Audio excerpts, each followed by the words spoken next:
بەڕێز ستران عەبدوڵڵامان کردووە کە بەڕێزیان ئەندامی سەرکردایەتی یەکێتی نیشتمانی کوردستان. کاک ستران سڵاو لەبێت و بانی باش. یادی 46 ساڵ لەوە و لە هەموو گەلی کوردستان پیرۆز بێ لە تۆش کاک ستران. سەرەتا حەزەکەم هەر لەوە دەست پێ بکەی کاک ستران، ئەم 46 ساڵەی دامەزراندنی یەکێتی نیشتمانی کوردستان، ئەم ماوەی کارکردنەی یەکێتی لە ماوەی ئەم 46 ساڵەیە چی ئەگەیەنە بەلای تۆ؟ حەزەکەم باسێکی ئەوەمان بۆ بکەین. بەڵێ ئەگەر سەری تابلۆی ئەم 46 ساڵە بکەی دیمەنی زۆری تایانی لە دەستپێکی دروستبوونی یەکێتیەوە لە چایخانەی تۆڵەی تۆلە لە دیمەشق هەتا دەستپێکی شۆڕشی نوێ لە مەفرەزە سەرەتاکانی یەکێتی نیشتمانی کوردستان لە شارە زوور لە بادینان هەتا دەستپێکی ئەو خەباتە کە 45 ساڵی ینی خەباتی چەکدارەکە 45 ساڵی یادی 45 ساڵەتی لەو 46 ساڵەیە زۆر کاروانێکی دەیان وێزگەی تێدا هەیە لەبەرەوە گەر کەسێک ئەم مێژوەیەک جارێتەوە قەت ناتوانێت لە نتیجەی دیدارێکە چاپێککەوتنی لە حەقێکی تەواوی ئەو دیمەنە چڕوپڕە 46 ساڵێمدا و هەمیشە شتێک ئەبێ کە نوقسانە، هەمیشە دیمەنێک ماوە کە باز بکرێ، هەمیشە شتێک ماوە کە باید زیاتر ڕوون بکرێتەوە چونکە زۆر دیمەنێکی زۆر گەورەی تێدایان. ئەم 46 ساڵە گۆچانەکەی مامجایی تێدایە، چاورکەکەی مامجایی تێدایە، شەرارەی تێدایە، ڕێبازی نوێی تێدایە، نەبەردەکانی قەیوان ماوەتی تێدایە، هەموو نەبەردەکانی هێزی پێشمەرگەی تێدایە، کلێتەی پێشمەرگەی کۆمەڵی تێدایە، جامانەی شۆڕژێران و سۆشیالیست و علی عەسکەری شەید علی عەسکەری تێدایە، دیمەنی شەید ئارامی تێدایە، کاسکێتەکەی شەید ئارامی تێدایە، تاریخی دوو درێژە بەشداری ژنانی تێدایە، هێرۆخانی تێدایە، تاریخی ڕاپەیلەکانی تێدایە، ڕاپەیلەکانی هەشتاکانی تێدایە، مفاوەزاتە سەرکەوتەکانی کیتی تێدایە لەگەڵ لە ژێمەرێک لە دوایەکان کە لە تاریخی ئەو دەوناسێت و مفاوەزات هەیە یەکێتی نیشتمانی کوردستان توانێتی تعریب بە حەزی بەعەز بسەلمێنە کە تعریبی کردووە، توانێتی بیسەلمێنە کە حکوومەتی عێراقی لەژێر گوشارە مافی گەلی کوردی نەداوە لە 84 توانێتی هەموو ئەم تاریخە دوو درێژە پڕە لە نەبەردی، پڕە لە نەبەزین، پڕە لە تێکۆشان، پڕە لە خوێنی شەهید، پڕە لە گوندەکانی کوردستان، ئەوی ڕووخاو ئەوی کە ئاوەدان کراوەتەوە دواتر، پڕە لە نەبەردی و داستانەکانی ناو شارەکان، ناو کۆڵانەکان، ناو زیندانەکان، دروشمەکانی سەر ناکۆڵانەکان، دروشمەکانی سەر زیندانەکان، پڕە لە دروشمی بەکردار جێبەجێکرا و لە کەمژیان و کەڕژیانەوە لە هەموو ئەو دروشمانەی کە ئەم تاریخە دوو درێژەی کردی هەڵی گرتووە و جێبەجێی کردووە. دیمەنێکی زۆر چڕ و پڕە بۆیە دەیان کتێب، دەیان گێڕانەوە، دەیان ئەزمون باسکردن ناتوانێت حەقی بدات. تەنێ ئەوەیە بەشێک لەو وێنەیە ئەگەڕێتەوە کە پێویست دەکات ینی ڕۆمانێکی گەورەتر لەسەری بنووسێ و حەقی خۆی بداتەوە. جا کاک ستران یەکێتی لە بەرامبەر دەسەڵاتێکە وەستا کە زۆر زاڵم بوو، گەورە بەهێز بوو، لە کاتی خۆشیە زۆرێک لە وڵاتان حسابیان بۆ کرد، بەڵام دەینەترسەوە لە بەرامبەر یا بەستا. پێم خۆشە جەنابەت باس لەوە بکەیت کە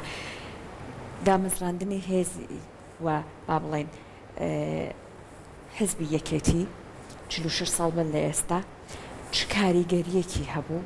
لە گۆڕانکاریەکانی سیاست لە دەرەوەی عێراق، لە گۆڕانکاری و هاوکێشە سیاسیەکانی ڕۆژهەڵاتی ناوەڕاست. پێم خۆشە بەڕێزت باسێکی ئەم گۆڕانکاریانە و ئەم گرنگیە بکەیت کە یەکێتی نیشتمانی کوردستان دروست بوو بەرامبەر بە حزبی بەعەس، شەرق و غەرب، یەکێتی سۆڤێت و ئەمریکا و وڵاتانی ناوچەکە هەمووی دامی ئەم ڕژێمەیانە کرد، هەر یەکەی بە غەرەزێک. بەڵام دیارە غەرەزە ستایتە لە سەرچەکە بەرژەوەندی نەوت و بەرژەوەندی ئابووری لەگەڵ دەوڵەتێکی بەهێز کە لە گەشەکردنێکی بێشمارا بوو. یەکێتی نیشتمانی کوردستان بەم دیمەنە نەخەڵەتا کە ڕژێمێک ئەو هەموو دۆست و یار و بەرژەوەندیانەی هەیە لە بەرامبەری وەستایەوە وتی ئەم ڕژێمە پێویستە لە شوێنێک ڕابگیرێ، ئەمە ڕژێمێکی ڕوو لە فاشیزمە، پێویستە ئێمە بەرەنگاری بینەوە ئەوەی کە ئەم حەقی دابێ یەکێتی نیشتیمانی کوردستان کە بە تینوتاو ئەم خەباتە بکە ڕەوایی مەسەلەی کوردستان و ڕۆشنی ئەو ئامانزانەیە کە یەکێتی نیشتیمانی کوردستان لە پێنایە دروست بوو کە وەختێک نامیلکەیەک کە مامجلال نووسیوێت و شێداران تەرجەمەی دەکات یەکێتی نیشتیمانی کوردستان بۆچی هەموو ئەمانە ڕوونەکاتەوە لە کاتێک کە ئەمە هێزەکانی گەلی کووردا شۆڕشێک لە ناو چووە کە شۆڕشی ئەیلولە تێکۆشانێک لە شوێنێک ڕاوەستاوە و ڕژێمێک هەیە بەم هەموو هێزەی کە هەیەی ئەمە کۆمەلگەی کوردەواری بریتە لە چین و توێژە جیاجەکان و ئەمانە ئەبنە کەرەستەی خەبات تێکۆشانی یەکێتی نیشتیمانی کوردستان ئەمە وڵاتانی بەرژەوەندخواز و ئەمە میلەتانی ئەکرێت دۆستی یەکێتی نیشتیمانی کوردستان بن ئەکرێت دۆستی گەلی کورد بن ئەمە ئەبزنەوە شۆڕژگێرانی کە لە دنیای هەیە هەموو ئەمانە تەحلیلەکە ئەم نامیلکە بچووکە و ئەڵێ لەبەر ئەم بنچینەیە لەبەر ئەم هۆکارانە یەکێتی نیشتیمانی کوردستان بۆ ئەمە دروست دەبێت یعنی یەکەم شتی یەکێتی وەڵامی ئەم شتاداتە بۆچی ڕەوایی مەسەلەی کورد وا دەکاتدا لە منفاوە لە شوێنێک یەکێتی تا دروست دەبێت تاوەکو لەسەر حدود کە دێ بەم دیوە تاوەکو ڕۆژان دزەڵێ ئەبێتە مەقڕی یەکێتی نیشتیمانی کوردستان اینجا سەرگەڕ و بەڵگەڕ و هەموو ئەم ڕەوایەتیە وای لە یەکێتی نیشتیمانی کوردستان کردووە وای لە مامجلال ڕەفیقانی کردووە لە دەستەی دامەزیان لە تێکۆشانی ناو و دەری وڵات کردووە کە لەمە نەترسن بەم دیمەنە نەخەڵەتێن کە بڵێن وەرا ڕژێمێکی بەهێز هەیە سەدام حوسێن لەسەر عەرشێکی گەورە ڕاوەستاوە سوپاکە بەم شێوەیە ینی کاتی خۆی ئەڵێن وەک دەژێرنەوەڵێن یەکێ لە کات تێکۆشەرەکانی کۆمەڵە گۆڤاری نووسینەکانی کۆمەڵە و یەکێتی چاپەکە ئەڵێ ڕژێم ئاوا بەهێزە وڵاتانی زلهێز ئاوا دامی ئەم ڕژێماکەن ینی ئەو کەسێک کە تایپەکە دەکا تێکۆشەرێکی دیاری یەکێتی نیشتیمانی کوردستان ئەڵێ ئەم هەموو دوژمنەمانەیە من بە خۆمان نەزانیوە یعنی یەکێتی لەم دوژمنە ناترسێ بۆیە تایپەکە بەردەوام بێ و بۆیە خەباتەکە بەردەوام بێ و گەیاندی ئەوەی کە ئەم ڕژێمە وەکو ئەدەبیاتەکانی چەپ ئەڵێن شێرە بەفرینەیە کە ئەشێ لە ڕۆژان بتوێتەوە یەکێتی بەو عەزیمەتە و بەو نیازە ئەم خەباتەی سەرخست و بەم شێوەیە توانی سەری بخا مەسەڵەن کە یەکێتی دامەزرا بۆ نمونە داوای ئەو ئیمکانات و توانادارایی کە شۆڕشی ئەیلول هەیەی بەڵام ئیشی خۆی پەک نەخست لەسەرەوەی کێ ئەم توانایە دەکرێت دەست یەکێتی نیشتیمانی کوردستان کە شۆڕشی دەست پێ کرد بیر لەوە نەکردەوە یعنی لیبیا چەکی دابێت یەکێتی نیشتیمانی کوردستان بەڵام دەستی بەسەرا ژیران چەکەکە نەگەیشتە دەست یەکێتی بۆیە بە فیشەکی قاچاق بەو فیشەکەی بەو کلاشینکۆفانەی کە لە بەو چەکانەی کە لە شاخ و داخانی کوردستان لەو پێشمەرگانیان و تەسلیم ڕژێمی کەن لە شوێنەکان شاردبیانەوە بۆ دەستی پێکرد واتە لە هیچ مەرحەلەی لە مەرحەلەکانە یەکێتی نیشتیمانی کوردستان ئیشی خۆی لەسەرەوە پەک نەخست تێکۆشەرانی یەکێتی ئیشی خۆیان لەسەر پەک نەخست کەی زەمینێکی لەبارترە بێ کەی کەشهەوا خۆشترە بێ کەی وەزعەکە لەبارە بێ اینجا دەست بە خەباتکە ئیشی خۆی لەسەر ئەوانە هیچ پەک نەخست بۆیە توانی سەری بخەوە توانی بگەێنێتە ئەو مەرحەلەیە کە ئەم ڕژێمە کە شەرق و غەرب پشتیوانی دەکرد وەرگەڕێ بگاتە ئاستێک کە لە دوای داگیرکردنی کورد ساڵ 1990 کە ئەمە بوو بەهۆی دوایەوە دروستبوونی ڕاپەڕینی گەلی کوردستانیش ئەم ڕژێمە وا وەتاق کەوت وا گۆشەگیر کرا کە یعنی هەموو دنیا گەیشتنە و قەناعەتانەی کە یەکێتی نیشتیمانی کوردستان لە زۆر گەیشت بۆ قەناعەتە لە 75 گەشتەوە قەناعەتە ووتیان ئەم ڕژێمە هی ئەوەیە کە لە ناو بچێ و فعلا بە دوو مەرحەلە نایان برد جاری یەکەم لە کاتێک لە کوێ دەریان کرد لە ساڵ 1991 جاری دووەمیش کە 2003 بڕیاندا بیر و خێن چونکە هیچ مقاوماتەکانی مانەوەی نەمابوو لە زۆر زۆر و لە کیمیاباران و لە ئەنفالکردن و لە گۆڕە بە کۆمەڕەکانی بۆ گەلی کوردستان و بۆ گەلی عێراق بۆیە ئەو ڕژێمە ڕووخاوە نەتیجەکەی ئەو بوو کە کۆتاییەکی خۆش بوو کە ئەم ڕژێمە کەوت و ئەو تێکۆشەرەی کە ئەو مامەی ئێمە کە قیادەی ئەم ڕەوتە دوورودێژەی کرد بوو بە سەرۆک کۆماری عێراق بوو بە عنوانێک لەوەی کە ئیتر عێراقێک ئەبێ بێتە کایەوە عێراقی زۆر نەبێ عێراقی بێ کوردیش لەو دیمەنەکە خۆی بینێت باش کاک سترانکەواتە دامەزراندنی یەکێتی نیشتیمانی کوردستان و هەڵگرسانی شۆڕشی نوێ چ ڕۆڵ و کاریگەریەکی هەبوو لە بەدەستهێنانی مافەڕەواکانی گەلی کوردستاندا چکە بێگومان ڕەنگە زۆر بمان کە ئێستا ڕەنگە لەو سەردەمایانە ژیابین ئەو زوڵم و زۆرەمان بینی بێکە بۆیان گەڕابینەوە لەلایەن باوانمانەوە کە دەرحەق بە گەلی کورد چەند زوڵم و زۆر کراوە دامەزراندنی یەکێتی چ ڕۆڵ و کاریگەریەکی هەبوو بۆ بەدەستهێنانی مافەکان یعنی پێشەشێتی دەیان حزب و ڕوتی سیاسی هاتوون و ڕۆیشتون و بەداخەوە مافەقینەکانی گەلی کورد نەگەیشتنە ئامانجەکانی خۆیان یەکێتی بە ئیستفادەکرد لە هەموو ئەو تەجاربانەی کە پێشوو هەبوو هات تەجبەیەکی تری دامەزران هات تەشکیلێکی دامەزان کە نیمچە خۆمان زۆر جارن نیمچەبەرەیەک بوو لە تێکۆشانە ڕێگاوی هەموو ئەو تێکۆشانانی کردەوە کە هیوایەک و ئەمەلێکیان هەیە کاتوان خەبات کەم بە دژی ئەو ڕژێمە بۆیە بە هەموو ئاراستە و ڕێوتە فکرە سیاسی جیاجەکان ئەوەی دەمکەزۆیەکی ماڵی پاشای خواردبێ بەشدایکی لەو خەباتە و بڕیاییدا کە بەشێک بێت لەم تێکۆشانەی کەیکێتی کردی ئەوەی کەیکێتی کردید یەکەم ینی ڕوویاکەی وازح بوو مافی چارەی خۆنووسین بە خۆناغبەندکردنی واتە استراتیژە دوورەکەوەیە کە گەلی کورد حەقی خۆیەتی بگات بە مافی چارەی خۆنووسی و هەموو میلەتانی تر بەڵام ئەم مافەی خۆناغبەند کرد واتە بە مەرحەلە لەوەی کە کورد بناسن اینجا یەکێتی بناسن اینجا شۆڕشکەی بناسرێ اینجا دانوستاندنی لەگەڵ بکەن ئەترافی پێ بکەن اینجا داواڕەواکانی خۆی بخاتە بەردەست هەموو دنیا و ئەو ڕژێمی کە کاتە حاکم بوو اینجا بەشداریکردن لەوەی کە ئەم هەنگاو بە هەنگاوە بچێتە پێشەوە یەکەم لە دوای ڕاپەڕین بە پەسەندکردنی فیدرالی جارنامەی فەدرالی یەکەم کە لە مانگی دەی 1992 بوو تاوەکو ئەوەی کە ڕژێم ڕوخە اینجا ئەم تەجربەیە ئەم عنوانە ئەم ناونیشان ئەم داخوازانە لە چوارچەوی دەستوری عێراقا ڕێک بخرێتەوە ئەمە خۆناغبەندکردنی مافی چارەی خۆنووسینە نەک دەست بەرداربوون بەڵکو خۆناغبەندکردنێتی یەکێتی بەم دیدەڕۆشنەوە بەم بەرچاوڕوونیەوە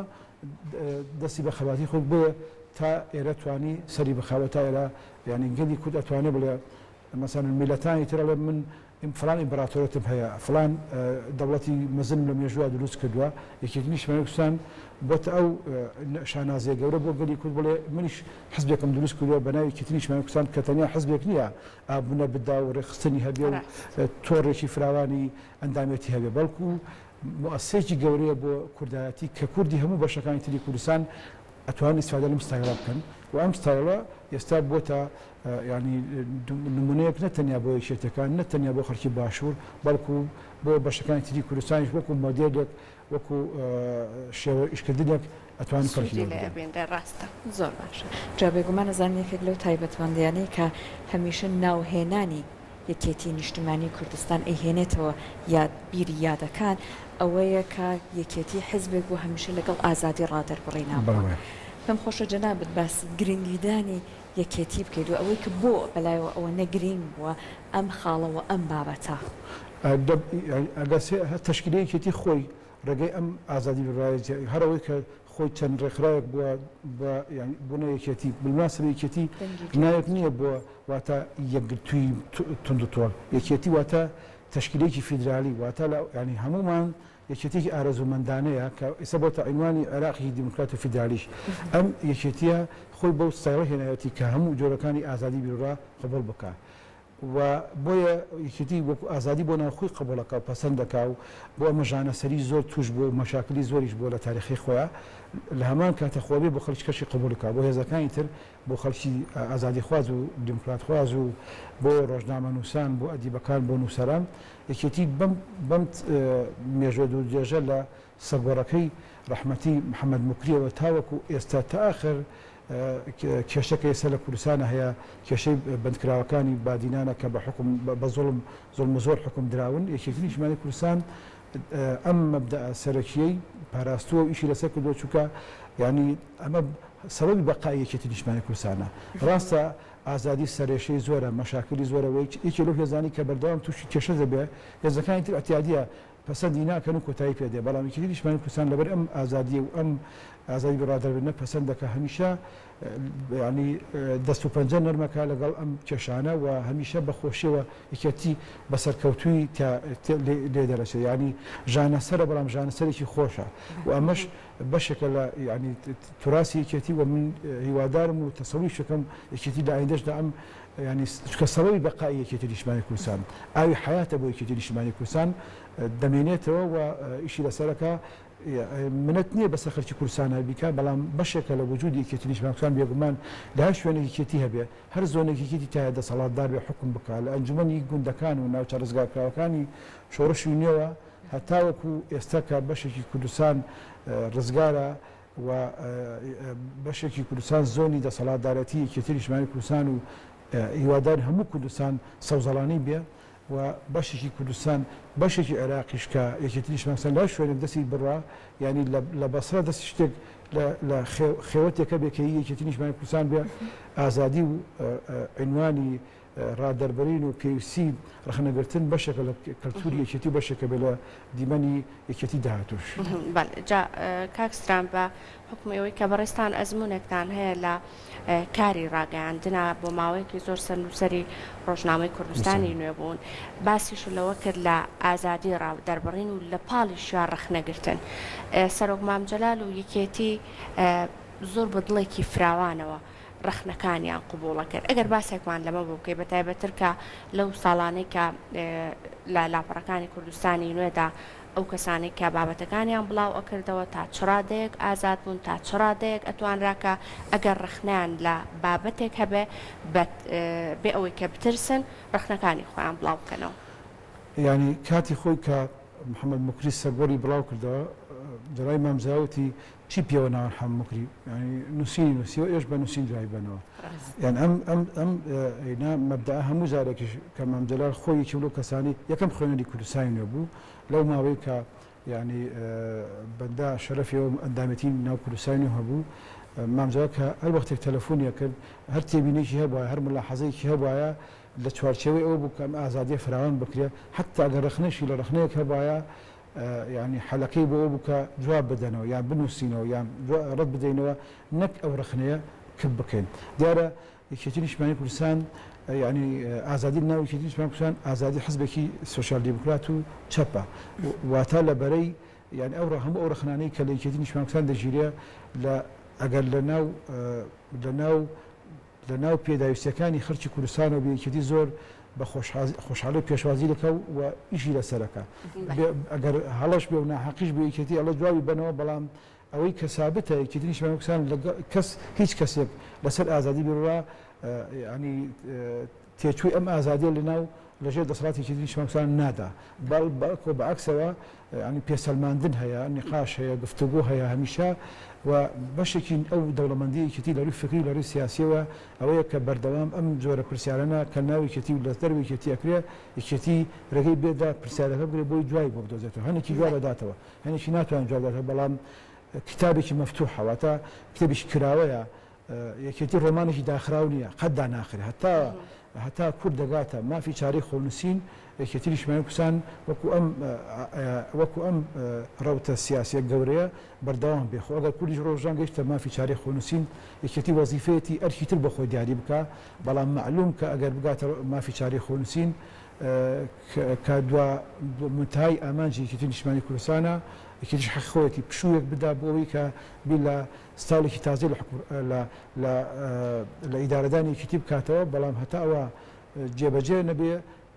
ئەم ڕەوتە ئەم ئەدەبیاتێکی یەکێتی نیشتیمانی کوردستان هەیەی کە مام جەلال دایڕشتووە و ئێستا لە دوای کۆنگرەی چوارەوە یەکێتی واجبێتی ئەم توراسە پەرە پێ بدا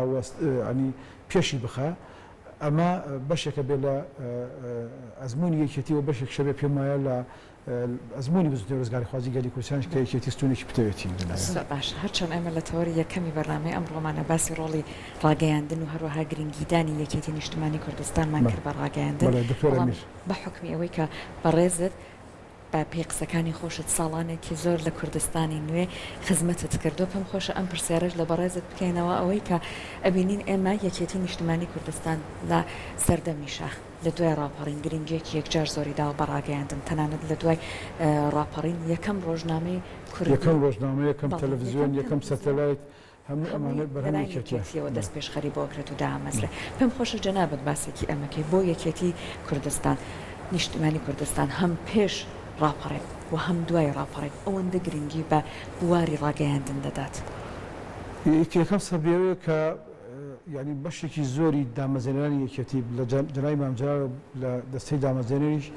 ینی خۆیان لە ئەسڵا ڕۆژنامە نووس بوون و میدیاکار بوون یانی ئەگەر مەسەن کوردستان وڵاتێکی ڕزگار بووە ئێستا مامجار یەکێک بوو لە ڕۆژنامەنووسە گەورەکانی ڕۆژهەڵاتی ناوڕاست بەڵام وەکو ئەوە ینی وەکو کوردستان ڕزگار نەبوو مامجار بێت یەکێک لە تێکۆشەرە گەورەکانی سیاسەتمەدارەکانی ڕۆژهەڵاتی ناوڕاست خۆشی زۆر جار لە مقابلاتەوە توێت ئەگەر ینی ئەگەر ناچار نەبە ئەم شتە بکەم ئەم تێکۆشان و خەباتە بکەم ئێستا حەزمەکە سەرنووسەی ڕۆژنامەیەک لە ڕۆژنامەکەم فەر لە تاریخ خۆشە لە ساڵی 1960 ڕۆژنامەی کوردستان دەرچوو کە مامۆستا ئیبراهیم خاوەنتیازی بوو مامجار سەرنووسەری بوو بەڵام شۆڕش ئەیلول هەموو لایەکی برد بۆ شاخ و داخەیە بۆی بتوان خەباتێکی پارتیزانی بکەن بۆ مافەکانی گەلی کورد لەبەر ئەوە یعنی ئەفەندیەکانی ناوێکی نیشتیمانی کوردستان کە دوایی بوون بە پێشمەرگەی ئەم ڕێبازە درێژە خۆیان بە ینی ڕاگاندن هێناوێنە لە بیدایە ڕاگاندن چەکێک بۆ لە چەکانی خەبات دووەم سەبەب ئەوەیە کە یەکێتی لە ڕاگاندن وەکو دوو سەیرەکە یەک وەکو ئامرازێک بۆ خەباتەکەی خەباتە سیاسی دیموکراسیەکەی کەوشارکردنەوەی خەڵکی کوردستان کە تێگەاندنی دەر و دراوسێ و دنیاە بەوەی کە مەسەلەی کورد ڕەوایە و حەقی خۆیەتی گەلی کورد مافی خۆی بدرێتێ وە سێمیش ینی سەکۆیەکشە لە سەکۆکانی ئازادی لە وڵاتێکە وەکو عێراق کە کاتی خۆی نە پەرلەمان هەیە نە حکوومەتێکی دیموکرات هەیە نە کۆمەلگەیەکی مەدەنی بەهێز هەیە میدیا و ڕۆژنامە و ئیزاعا ئێزگەکەی کە من پێدەڵی ئێزگەکە ئەمانە ئەبنە منبەری دەربڕینی ویست و داخوازەکان ئەگەر حکوومەتی عێراقی حکوومەتێکی محتەرەم وایە لە سەردەمی سەدام حوسێنە مێزی گفتوگو ئەو بەشێک لە خەباتەکانی مامدوا و ڕەفیقەکانی بۆەوەی کە مافەکانی گەلی کورد بسەلمێنێ و پەسەندی بکە کە ئەمە نەبێ بێگومان منبەرەکانی ڕۆژنامە و ئێزگا کە لە شاخ دروست بوون بڵاوکراوە نهێنیەکانی کە لە شارەکانە هەبوون ئەوانە دەبنە منبەری پێگەاندن و تێگەاندنی ئەم ئامانجا بۆ گەلی کورد بۆ یەکێتی بە تایبەتیش کە ئیسفادەی لەم توراسی گەلی کورد کردووە ڕاگەاندن هەم ئامرازی خەباتە هەم سەکۆی گەاندنی بیرڕاکانە بێگومانیش لەو خەبات دوورلێژە چیرۆک دروستە بێت داستان دروستە بێت کە ینی ئەبێتە ینی ئەدگارێکی هەرە دیاری بزنێ ڕزگاری خوازی گەلی کوردستان کە بایەخدانی یەکێتی بە ڕاگەاندن لە ئێزگەکەشەوە بۆ ئێستا کە ئەمە لەم کورسات کێ مەقسە دەکەین تا هەموو ئەو ڕاگەاندنە جیاجانی کە یەکێتیەتی ڕۆژنامەی کاغەزی کە بە ینی مەرحەلەی جیاجای تەکنۆلۆژیا تێپەڕین بۆ ئەمڕۆ کە تیکتۆک هەیە یەکێتی نیشتیمانی کوردستان وەزیفەیەتی ئیسفادە لە هەموو ئەم مەیدانانەی خەبات بکا بۆی بیرۆکەیەکی بچووک بکەێنێ ئێستا لە پێش من خەمینەخان قسەی دەکرد باسی گۆڤارێکی باسی ئینێ کرد بڵێن فیلمێکی کرد کە ئێستا بەشێک لە توراسی یەکێتی جەڕێتەوە فیلمێکی دیکۆمنتاری هەتا پێویستی بەرهەمێنانی درامای هەمەژۆر بۆی ئەو توراسە بژێنەوە ئەمانە بەشێکە بن لە ئامرازی دەستی یەکێتی نیشتیمانی کوردستان کە چێژی گەلی کورد و خەباتەکەی کە یەکێتی نیشتیمانی کوردستان بەشێکی ڕوبەرێکی فراوانی داگیر کردووە بجێدرێت و باز بکرێت دەستەکانە خۆش بە کاکستان سپاس بۆ ئەوتەکانە سپاس بۆ دووارە پیرۆز لێ بەش دەکەم لە تۆش